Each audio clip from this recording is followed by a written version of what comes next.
some things that I often tell podcasters, regardless of where they're starting from. Number one is that you really have to know yourself and what you're getting yourself into. So what does that even mean?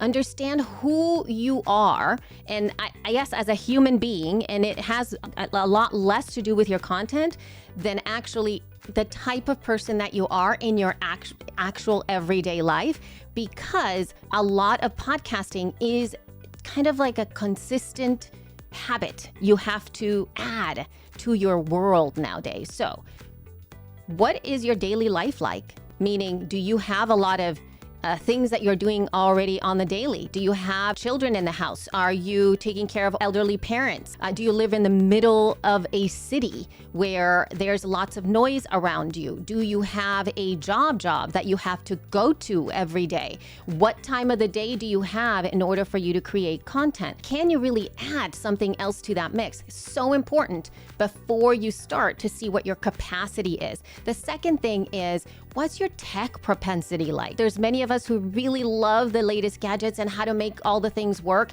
And we really love troubleshooting. Like when something's not working, you just strive to do it. But there's a lot of us who just simply don't. We're like, I just want it to work, right? You have to know what that's like. And there's no shame in you not wanting to do anything with tech, but just know that there are gonna be issues that are gonna come up when you're dealing with this. Therefore, you have to go into the podcasting space with the idea that when you do come into trouble, which you will, do you have a support team around you and what that looks like? Lastly, how do you problem solve?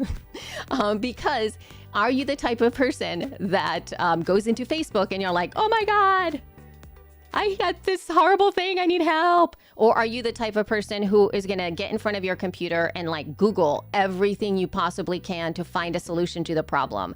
Are you looking for a support team that is really like on it with you and you really want a partner there when you're butting up against problems?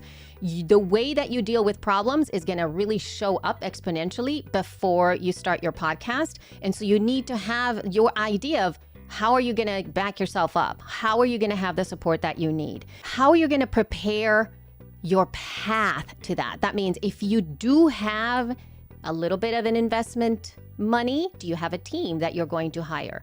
Or you need to start to research a lot of podcasting groups out there that can be supportive of you. If you have just a tiny little bit of money, maybe subscribe or actually be part of a membership like the WOC Podcasters Facebook group or the She Podcast Facebook group, or, Podcast Movement has also a lovely membership that they run together. Even here at Libsyn, we do these webinars. Understand where you're going to be getting your help if you are looking for that support.